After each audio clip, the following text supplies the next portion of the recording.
it's hard to say who the core ancestors are of today's Slavs. If you're looking for one core group, you've got scholars who will point to an Indo-European speaking people who lived, in Baltic Russia, what is today Baltic Russia, or somewhere in the vast wetlands of Ukraine. You've got scholars who look further west, more towards Central Europe, in what is today Poland, Czech Republic, that area. And you've got scholars who look much further east, somewhere along the vast stretch of Eurasia, the steppes, or to the north, northern Asia, northeastern Europe, what was once home to an amalgam of peoples and polities, often organized into confederacies, that somewhere there lies the answer to where that core group originally came from. Who knows? We just don't know. And one of the big problems is that writing was not developed among the Slavs until about 1,000 years ago, with the proliferation of Christianity among many of them. Before that, we're left with archaeology, we're left with linguistic clues, we're left with what we can glean from mythology, and we're left with the observations of non-Slavic peoples that may or may not be accurate. Muddying the waters, you've got 19th and 20th century nationalism as well. So this is really a difficult task. By the 300s or so, and we're always speaking generally when we're talking about ancient history, and particularly prehistory, before writing. But by about the 300s or so, you've got three generally identifiable groups among the various Slavic peoples. You've got the East Slavs, you've got the West Slavs, and you've got the South Slavs. And over the centuries, of course, these distinctions will grow. More distinctions will be introduced. By the 800s, for example, and beyond, it starts in the 800s, the Christianization of the various Slavic peoples, and we begin to be able to distinguish between them based on religious association. For example, those associated with the Eastern Orthodox Church. Okay, so these are the Russians and the Belarusians and the Ukrainians, at least most Ukrainians, most Belarusians, Macedonians, Serbians, Bulgarians. These guys will be influenced by that world, the Greek-speaking world, Byzantium, the Byzantine Empire. These guys, for the most part, will adopt Cyrillic script. Meanwhile, you've got those associated with the Roman Catholic Church. Okay, we're talking the Poles, the Czechs, the Slovaks, the Slovenes, the Croats. These guys are going to end up being more influenced by Central and Western Europe. They're part of that Roman Catholic cultural sphere. And for the most part, they're going to adopt Latin or Roman writing. So over the centuries, these distinctions develop, and of course, groups and subgroups and sub-subgroups within the various Slavic, major distinctions, East, West, and South, also develop. Here in Slovakia, for example, these Western Slavs quickly formed their own states, or at least proto-states. In fact, some of the earliest, maybe the earliest, Slavic kingdoms. Of course, there are problems with Slavic end kingdoms, but some of the earliest Slavic kingdoms were formed in this area. In fact, the earliest was called Samo's Empire. We call it Samo's Empire, founded by a man named Samo. And these early kingdoms were formed in reaction to existential threats like the Avars or the Franks. Samo himself probably was not a Slav, he was probably a Frank. And in this they were imitating, we suspect, the polities, neighboring them. In any case, over time, and thanks in large part to the presence of the Magyars, who provided sort of an other against whom they could identify themselves, the Slovaks developed their own ethnic identity. Just to the north of here in Poland, another example.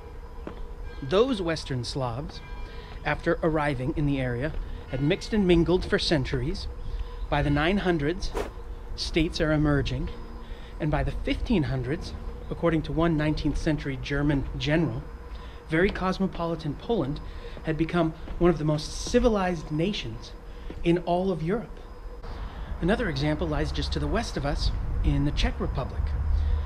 The Proto-Czechs, those Western Slavs, had shown up, intermarried for centuries with, Germanic peoples and Celtic peoples that were already there, sometimes banding together for defense purposes with other Slavic groups.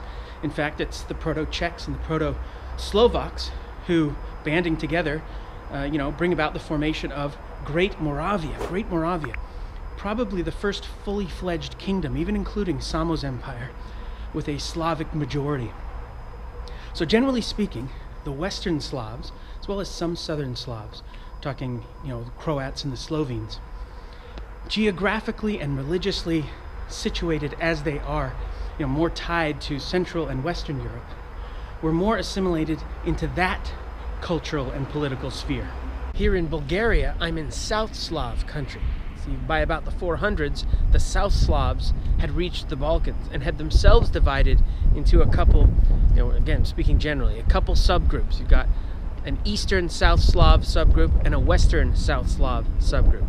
The Western subgroup would become the Slovenes and the Croats and the Serbs. The Eastern subgroup eventually would become the Bulgarians and the Macedonians. Well, for the next 150 years or so, the Slavs are very active as looters and pillagers and raiders, attacking Byzantine towns and villages, across the Danube. Then slowly they begin in large numbers to move south of the Danube and inhabit the country, of course battling the Byzantines much of the time. Now, here in Bulgaria, the Slavs eventually settle down. They become agriculturalists. They borrow, Roman technology into their day-to-day lives from the Byzantines, and they begin to establish states after the manner of their, Greek-speaking neighbors. Now, things are different here among many of the South Slavs and, among the Eastern Slavs than they are among their distant Western Slav cousins. They're separated by more than just geography. Obviously, you've got that geographic separation, but there's also a separation caused by invasion by peoples from the East, peoples like the Mongols who ravaged Russia, peoples like the Bulgars who came here, and this land, of course, now bears their name, Bulgaria, and peoples like the Magyars who would set up shop in the country that today we call Hungary. Now, after the Mongol invasion and occupation of Russia, we're talking centuries, of course, the Russians emerge from the Tatar yoke, or the Mongol yoke, still obviously very identifiably Slavic, but different. Okay, a cultural exchange has taken place, and centuries of subservience to the Mongols have taken their toll too. So all of this combined together maybe widens the cultural gap, so to speak, between the Eastern Slavs and the rest.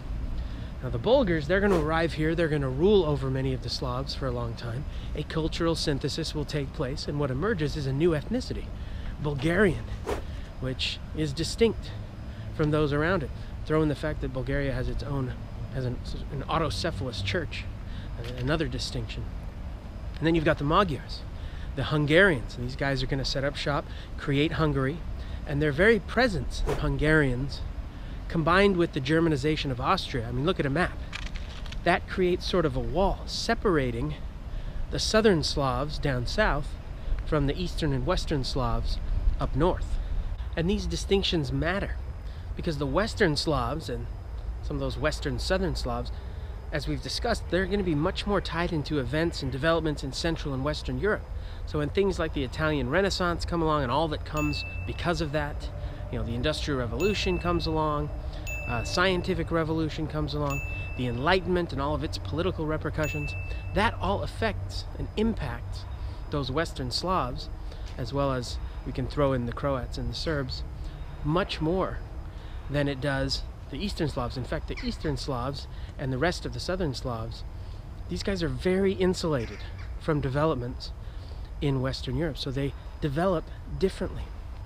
Throw in those centuries of subservience and those invasions and whatnot, and maybe that's why we see the development of more authoritarian governments, governments under which serfdom thrives, governments in which social mobility, or at least domains in which social mobility is almost non-existent, where there almost is no middle class, or if there is one, it's growing grindingly slowly. Places where rulers see their people as subjects as opposed to citizens. History does matter. Well, in the late 19th century, early 20th century, you had the rise of Pan-Slavism. This is a time of, there are many pan movements going around, and all of them, they tended to be unrealistic. They tended to ignore real differences between people. In the case of the Slavs, of course, we discussed these differences, geographical differences, religious differences, linguistic differences, deep cultural differences, going back many, many centuries. You can see sort of the impracticality of a movement like Pan-Slavism on display during World War I and World War II, when you have Slavic peoples on both sides of the conflict fighting each other. Of course, when Pan-Slavism arose, for many Slavic peoples, their worst enemies are other Slavic peoples. And just ask the Poles under the Russian imperial yoke, and that's just one example. At the end of the day, Pan-Slavism failed to unite in any meaningful way the various Slavic peoples. And even when Slavic unity was attempted regionally, as in Yugoslavia, even that ultimately fell apart. Another major separation took place between mostly non-Slavic Western Europe and mostly Slavic Eastern Europe as a result of the combination of World War II and the Cold War. Of course, World War II, you have Hitler's World War I inspired Lebensraum goal, living space. He wants living space for the German people.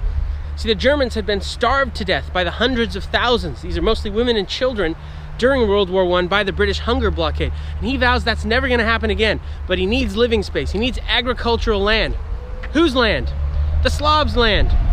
And so the Slavs are to be relegated either to exile beyond the Urals or to, be turned into serfs, basically, working the land for their German overlords, or to be exterminated. And indeed, millions of Slavs are exterminated, meet their deaths at the hand of the German war and extermination machine.